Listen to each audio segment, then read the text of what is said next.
Langit pagi masih bersemburat jingga ketika Tari melangkah keluar dari rumah kontrakannya di kota.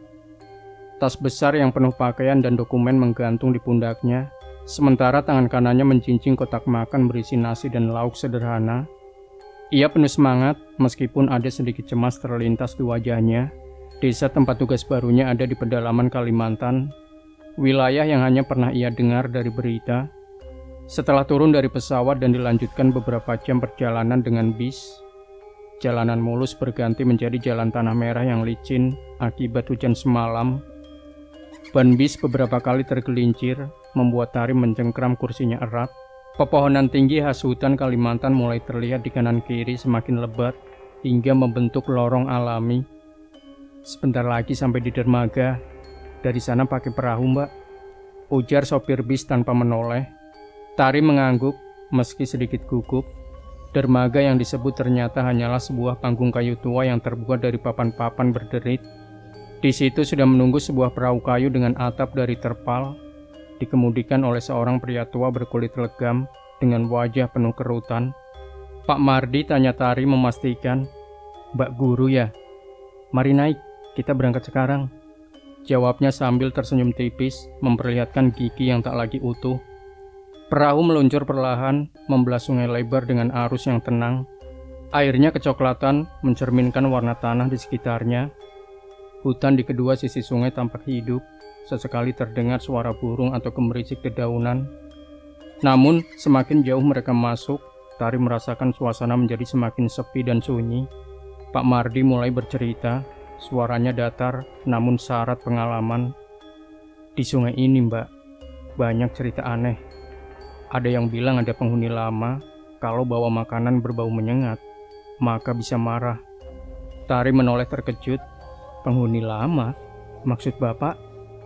Pak Mardi hanya tersenyum kecil, matanya melirik ke arah hutan di tepi sungai. "Pokoknya hati-hati saja." Merasa cerita itu hanya lelucon untuk mengusir kebosanan, Tari membuka kotak makanannya. Bau bumbu ayam goreng segera memenuhi udara. Perahu mendadak terasa lebih lambat, seperti ada sesuatu yang menahan di bawah air. "Mbak," seru Pak Mardi sambil melotot, "jangan makan di sini. Bau bumbu itu bisa bikin mereka datang, Mbak." Tari tersentak, menutup kotak makanannya dengan tergesa. Mereka siapa, Pak?" tanyanya gugup. Pak Mardi hanya diam, menatap sungai dengan tatapan yang sulit dijelaskan. Hening terasa lebih berat setelah itu. Tari mulai merasa merinding, apalagi ketika ia menangkap sekelebat bayangan gelap di bawah air. Matahari sudah tenggelam ketika Tari akhirnya sampai di penginapan kecil di pinggir desa tempatnya bermalam, sebelum melanjutkan perjalanan ke rumah dinas esok hari. Bangunan kayu itu tampak sederhana, dengan lampu kuning temaram dan lorong panjang yang berderit setiap kali diinjak. Kamar Tari kecil dan hanya berisi ranjang kayu dengan kasur tipis, serta jendela yang menghadap ke hutan. Lelah, ia segera merebahkan diri. Namun saat tengah malam, suara-suara aneh mulai terdengar. Langkah kaki terdengar dari luar jendela. Tari membuka mata, tubuhnya tegang. Angin malam dingin menusuk meskipun jendela tertutup rapat. Langkah kaki itu terdengar semakin dekat, lalu berhenti tepat di depan jendela. Tari menahan nafas, ia tidak berani bergerak. Namun ketika ia menoleh perlahan, bayangan seseorang tampak berdiri di luar, tubuhnya tinggi, tidak wajar, dan samar-samar bercahaya seperti pendar bulan. Secepat kilat Tari menutup matanya, berharap semua itu hanya mimpi buruk. Namun, langkah kaki itu kembali terdengar, menjauh hingga dalam keheningan. Malam itu terasa sangat panjang. Tari menyadari bahwa perjalanan ini mungkin bukan sekadar tugas mengajar. Ada sesuatu di tempat ini yang mengintainya, sesuatu yang tidak bisa ia pahami. Singkat cerita, saat perahu Pak Mardi merapat di dermaga kecil, Tari melangkah turun dengan hati-hati. Di hadapannya terbentang desa yang sepi, namun asri, dikelilingi hutan yang lebat. Jalan setapak dari tanah membelah desa, diapit rumah-rumah panggung kayu yang berjajar rapi. Namun ada sesuatu yang membuat desa ini terasa berbeda, seolah ada mata-mata tak kasat mata yang mengamati dari balik dedaunan. Seorang pria parubaya dengan tubuh kekar dan kulit gelap menghampiri Tari. "Selamat datang, Bu Guru," sapanya dengan suara berat namun ramah. "Saya Pak Jantan, kepala desa di sini." Tari menjabat tangannya dengan senyum sopan. "Terima kasih, Pak. Senang sekali akhirnya bisa sampai di sini." Pak Jantan mengangguk sambil melirik ke arah tas besar Tari. "Mari, saya antar ke rumah dinas. Tapi sebelumnya saya ingin sampaikan sesuatu." Mereka berjalan perlahan menyusuri jalan setapak. Tari memperhatikan bagaimana warga desa menatapnya. Beberapa dengan senyum ramah, namun ada juga yang sekedar melirik sekilas sebelum menghilang ke dalam rumah. Di desa ini, ada adat dan pantangan yang harus dihormati. Lanjut Pak Jantan, nada suaranya berubah serius. "Misalnya jangan pernah menggantung pakaian di luar rumah saat malam hari. Itu bisa mengundang sesuatu yang tidak kita inginkan." Tari mengerutkan kening, bingung. Sesuatu, Pak?" Pak Jantan hanya mengangguk pelan tanpa memberikan penjelasan lebih lanjut. "Dan kalau mendengar suara-suara aneh di malam hari, jangan sekali-kali keluar untuk mencari sumbernya. Tetaplah di dalam rumah." Tari tersenyum canggung. Meski di dalam hatinya mulai terasa resah apa yang sebenarnya terjadi di desa ini. Rumah dinas yang akan ditempati Tari terletak di ujung desa, bersebelahan langsung dengan hutan. Bangunan kayu itu tampak tua dengan cat yang mulai mengelupas dan atap yang sedikit miring. Jendela-jendelanya besar namun tiranya lusuh, seperti sudah bertahun-tahun tidak diganti. "Ini rumahnya Bu Guru," ujar Pak Jantan sambil membuka pintu kayu yang berderit. "Maaf kalau kelihatan sedikit tua, tapi insya Allah masih nyaman untuk ditempati." Tari melangkah masuk, mencium bau lembab khas rumah yang lama tidak dihuni. Ia mengamati ruang tamu yang hanya berisi meja kecil dan 2 kursi reot. Dindingnya dihiasi foto-foto lama yang mulai memudar. "Dulu rumah ini ditempati oleh guru sebelum Mbak," kata Pak Jantan. Nada suaranya menurun. "Tapi beliau menghilang begitu saja, tidak tahu di mana kabarnya." Tari menoleh dengan mata membelalak. "Menghilang? Kabur maksud Bapak?" Pak Jantan menghela nafas panjang. "Hanya cerita orang-orang, Mbak. Mungkin karena tidak betah, tapi ya Mbak jaga diri baik-baik di sini." Perasaan tidak nyaman mulai menjalari Tari, namun ia mencoba menenangkan diri. Ini hanya rumah biasa, pikirnya. Malam pertama di rumah dinas terasa sunyi, terlalu sunyi, bahkan tidak ada suara televisi, hanya dengung serangga dari hutan. Tari duduk di ruang tamu, mencoba membaca buku untuk mengusir rasa sepinya. Namun, sekitar pukul 11 malam, suara samar mulai terdengar dari bawah kolong rumah. Awalnya Tari mengira itu hanya suara binatang kecil, tetapi suara itu perlahan berubah menjadi seperti tangisan, samar, namun cukup jelas untuk membuat bulu kuduknya meremang. "Tangisan," gumam Tari sambil menelan ludah. Ia mencoba mengabaikannya, tetapi suara itu semakin mendekat, seolah-olah ada seseorang di bawah lantai kayu. Tari memejamkan mata, berusaha berpikir rasional. Mungkin hanya imajinasinya yang terlalu lelah. Namun ketika suara itu berubah menjadi isakan panjang, Tari tidak tahan lagi. Ia berdiri perlahan dan melangkah ke arah jendela, mencoba melihat ke bawah. Angin malam yang dingin menyapu wajahnya, tetapi tidak ada apa-apa di luar sana. Ketika ia hendak menutup jendela, sebuah suara lirih memanggil dari bawah rumah. "Mbak, tolong." Tari terpaku, nafasnya tertahan. Itu bukan binatang, itu suara manusia. Tetapi siapa yang akan berada di bawah rumah pada jam segini? Dan kenapa suara itu terdengar begitu pilu? Dengan gemetar, Tari mundur perlahan menutup jendela dengan tangan yang bergetar. Ia kembali ke kamarnya dan mengunci pintu rapat-rapat. Malam itu, Tari tidak bisa memejamkan mata. Suara itu terus terngiang, membuatnya bertanya-tanya apa yang sebenarnya terjadi di rumah ini dan apa yang menantinya di hari-hari ke depan. Hari pertama Tari di rumah dinas dimulai dengan keheningan yang terasa aneh. Setelah kejadian suara tangisan di malam sebelumnya, Tari mencoba mengalihkan pikirannya dengan merapikan rumah itu. Udara pagi cukup segar dan cahaya matahari yang masuk melalui jendela membuat suasana sedikit lebih nyaman. Saat ia membuka lemari kayu tua di sudut ruang tamu, Tari menemukan beberapa benda yang nampaknya sudah lama tidak tersentuh. Ada tumpukan buku-buku tua, mainan anak-anak dari kayu, dan sebuah album foto yang sampulnya sudah mengelupas. Dengan rasa ingin tahu, Tari membuka album itu. Foto-foto hitam putih di dalamnya menunjukkan keluarga kecil yang tampak bahagia. Namun, semakin ia melihat semakin aneh rasanya. Di salah satu foto, terlihat seorang pria, wanita, dan anak kecil yang berdiri di depan rumah dinas ini. Tetapi di belakang mereka, bayangan gelap samar tampak, seperti sosok lain yang berdiri terlalu dekat, seolah-olah ikut berfoto. Tari menggigil. Apa ini hanya efek foto lama?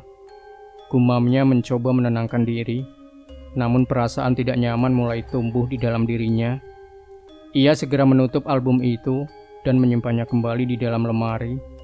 Ketika malam tiba, Tari mencoba untuk bersantai di ruang tamu, menyalakan lampu minyak. Karena listrik di rumah itu sering mati, namun suasana terasa semakin mencekam. Di luar rumah, angin berdesir lembut, menggerakkan dedaunan. Tiba-tiba lantai kayu di ruang tengah berderak. Awalnya pelan, seperti suara langkah seseorang yang mencoba berjalan dengan hati-hati. Tari menoleh ke arah suara itu.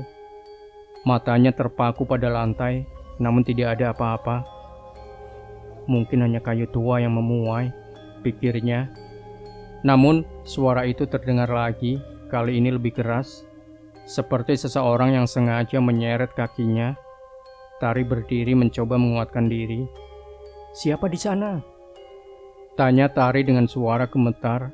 Tidak ada jawaban, hanya keheningan yang membekap ruangan. Esok harinya, Tari menemui Pak Jantan untuk membicarakan kejadian aneh di rumah dinas. Mereka duduk di beranda rumah Pak Jantan yang dihiasi ornamen ukiran khas Dayak. "Pak, saya merasa ada sesuatu di rumah itu, Pak," ujar Tari ragu-ragu. "Tadi malam lantainya bergerak, seperti ada yang berjalan. Tapi saya sendirian di sana." Pak Jantan menghela napas panjang, lalu menatap Tari dengan serius.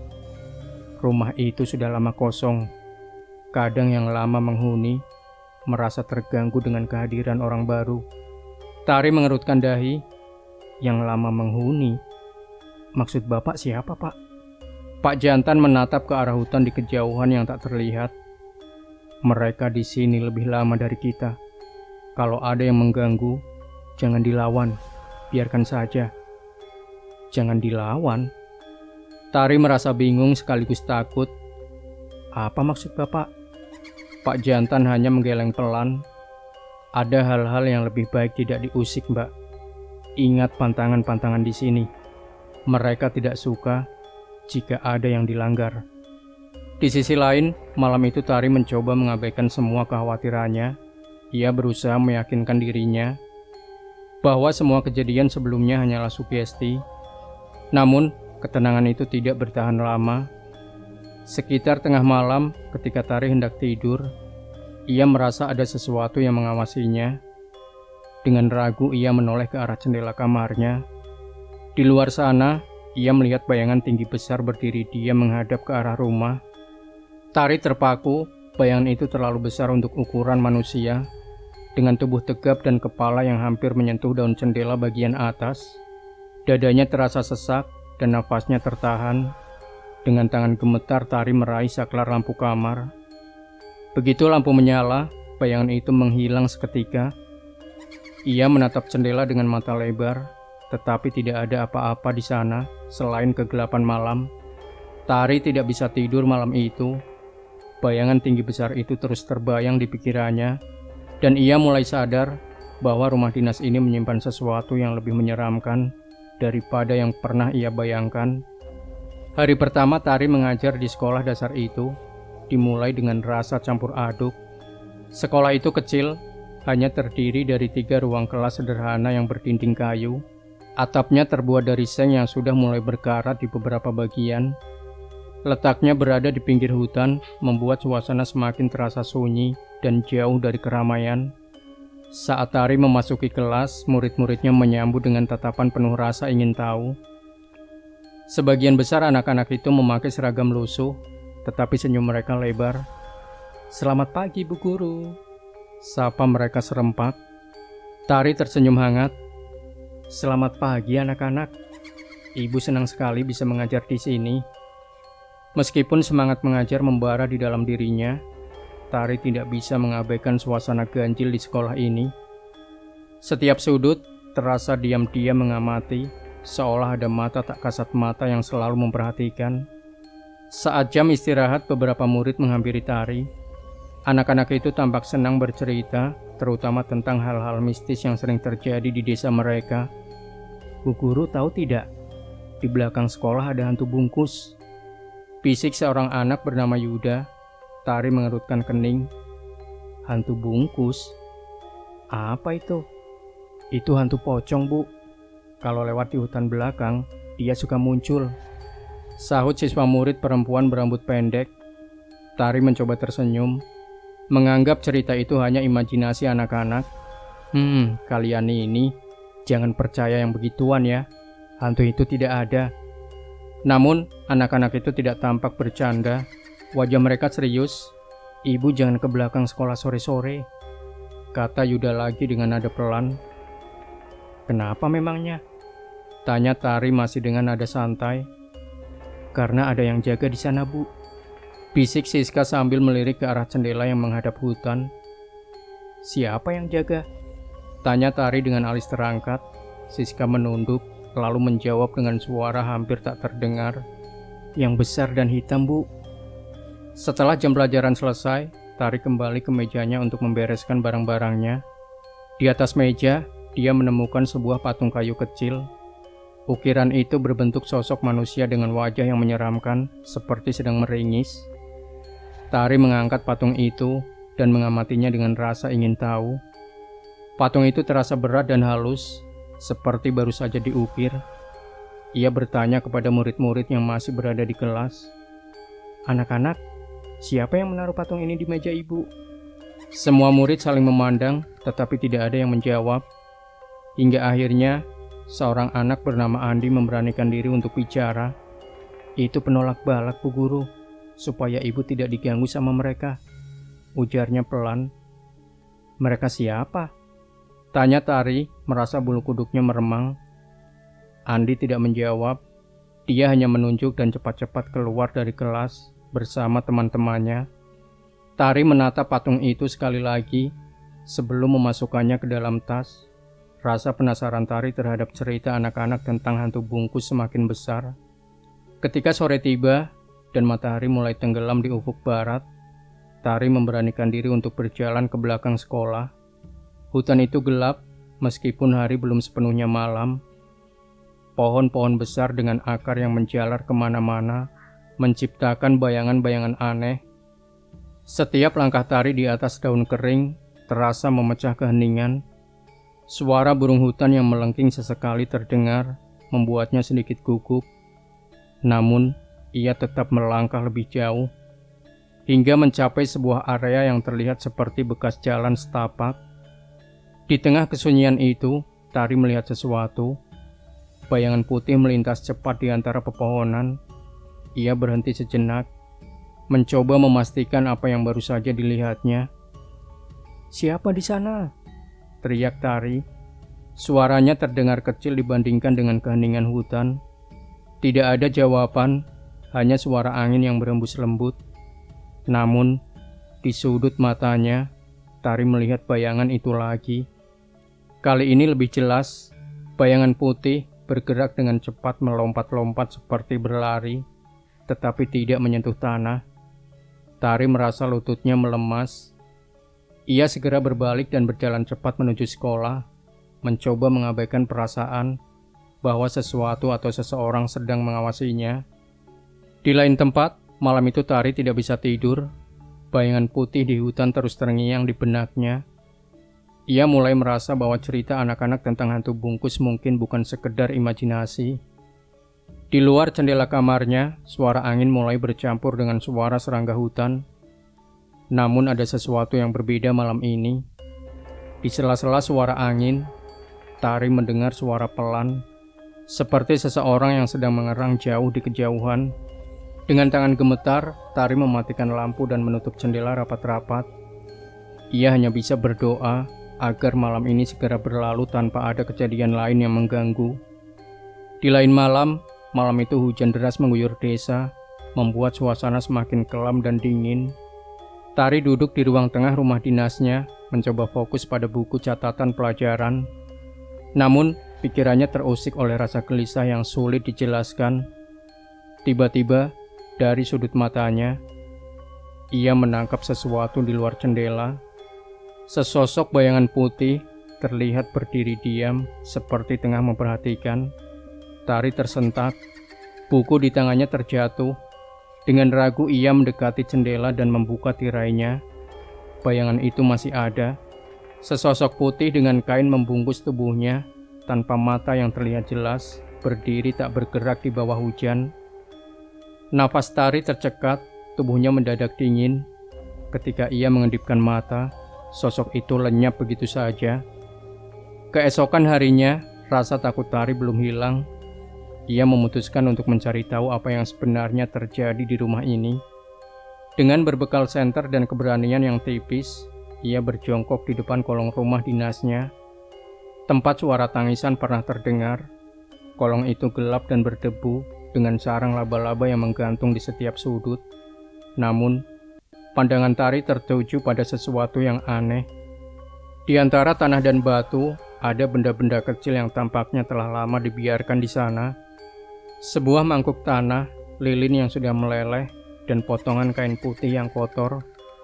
Tari memungut salah satu kain itu, tetapi segera menjatuhkannya kembali ketika menyadari ada bau anyir yang menyengat.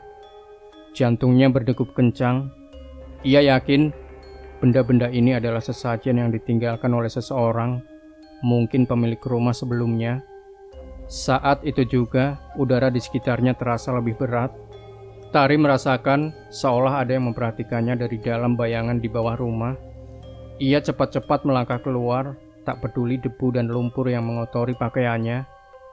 Malam itu, gangguan semakin menjadi-jadi.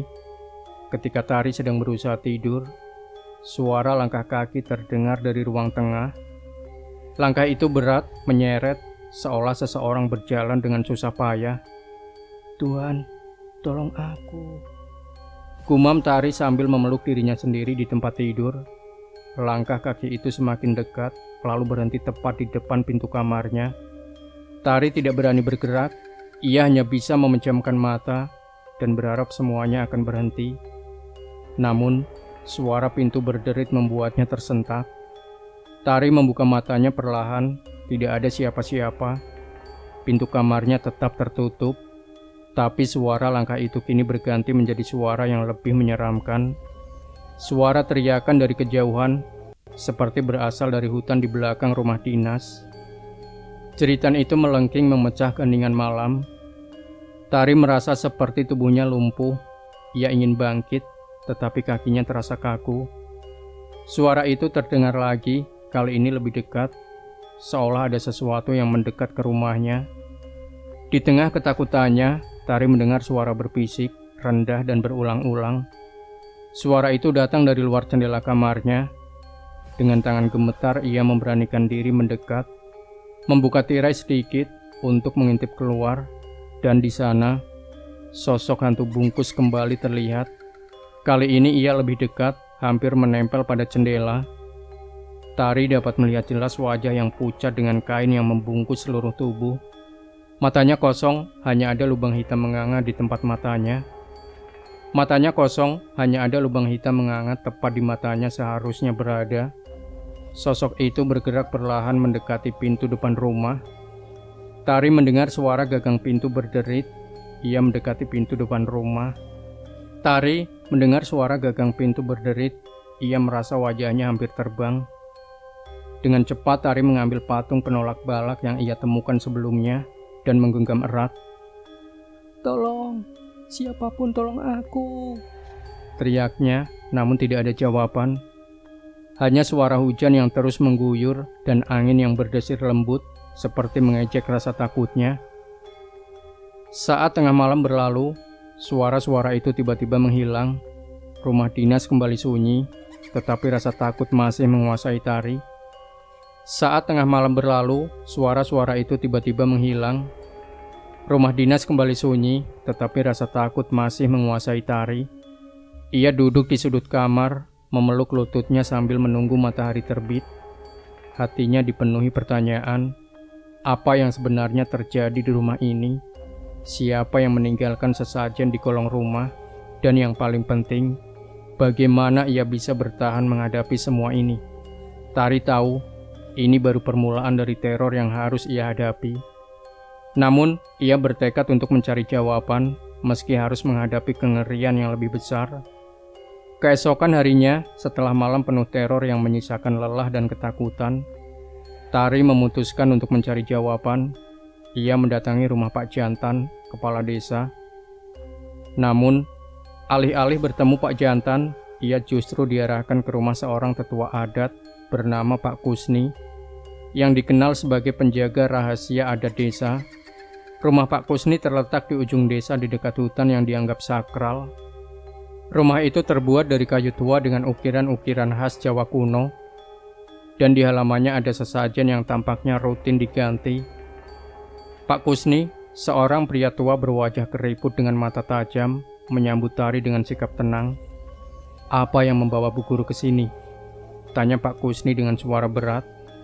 "Saya merasa ada yang salah, Pak," jawab Tari, suaranya gemetar. "Rumah dinas saya ada sesuatu di sana. Dan tadi malam..." Pak Kusni mengangkat tangannya, meminta Tari berhenti berbicara. "Kau sudah melihat mereka ya?" "Mereka? Maksud Bapak siapa?" Pak Kusni menghela nafas panjang, lalu mempersilahkan Tari duduk di balai-balai bambu.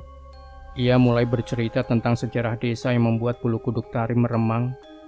Pak Kusni menjelaskan bahwa desa itu sudah lama hidup dalam harmoni dengan makhluk gaib yang menjadi penjaga desa. Mereka tinggal di hutan, sungai, dan beberapa tempat keramat lainnya.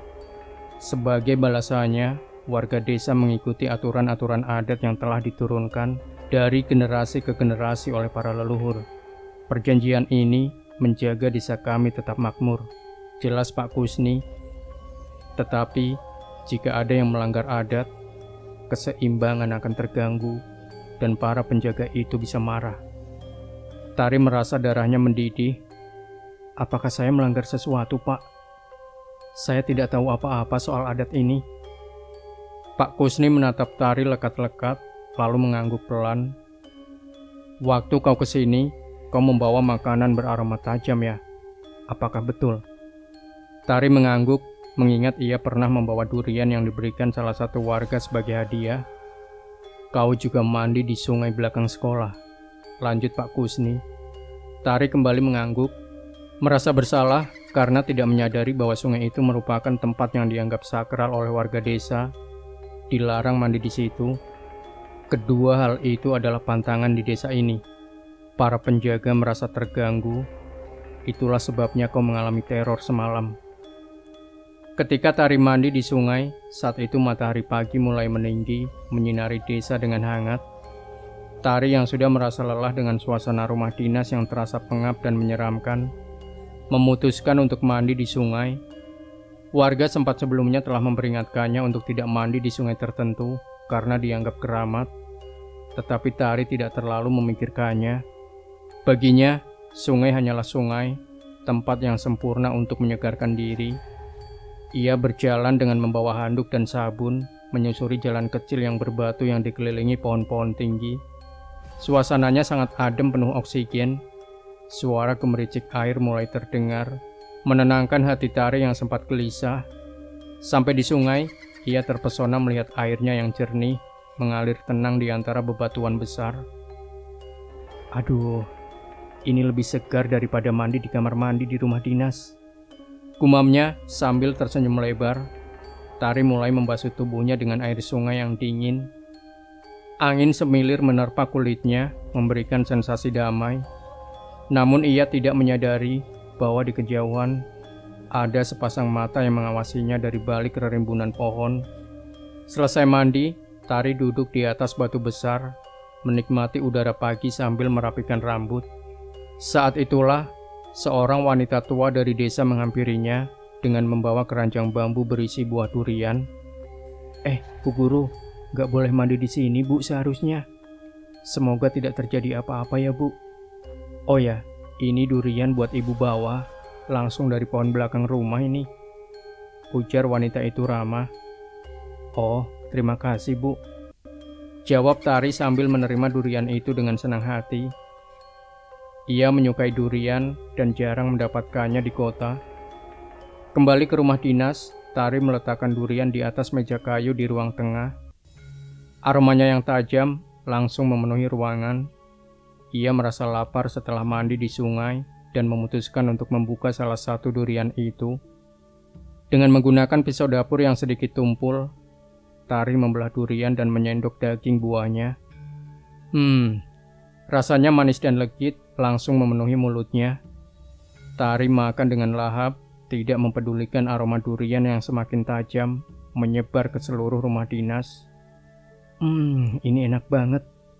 Gak nyangka masih ada orang baik di desa ini, katanya sambil tersenyum lebar. Namun tidak lama setelah itu, angin dingin tiba-tiba berembus dari jendela yang terbuka. Lampu gantung di ruang tengah berayun perlahan, meski tidak ada angin yang cukup kuat untuk membuatnya bergerak seperti itu. Tari berhenti senang, merasakan suasana rumah yang mendadak berubah. Di sudut ruangan, bayangan samar muncul. Bentuknya tinggi besar, berdiri dia mengawasi Tari yang masih memegang sepotong durian di tangan. Tari menoleh, tetapi bayangan itu menghilang begitu cepat. Ia merasa merinding, namun mencoba mengabaikannya. Mungkin cuma perasaan aja, gumamnya pelan sambil melanjutkan makannya. Malam itu Tari terbangun dari tidurnya karena mencium aroma durian yang kembali memenuhi ruangan. Ia terkejut karena sebelumnya ia sudah membuang sisa durian ke tempat sampah di luar rumah. Namun, aroma itu begitu tajam, seolah-olah durian itu masih ada di dalam rumah.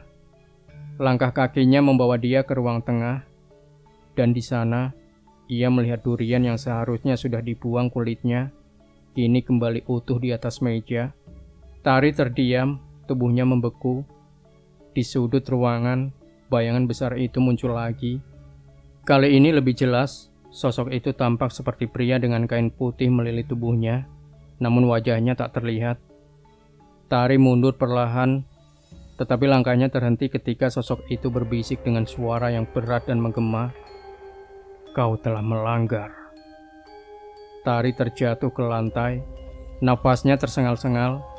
Ia tidak tahu apa yang telah ia perbuat, tetapi durian itu tampaknya telah menjadi awal dari sesuatu yang tidak seharusnya ia sentuh, dan air sungai yang ia gunakan secara cuma-cuma untuk mandi.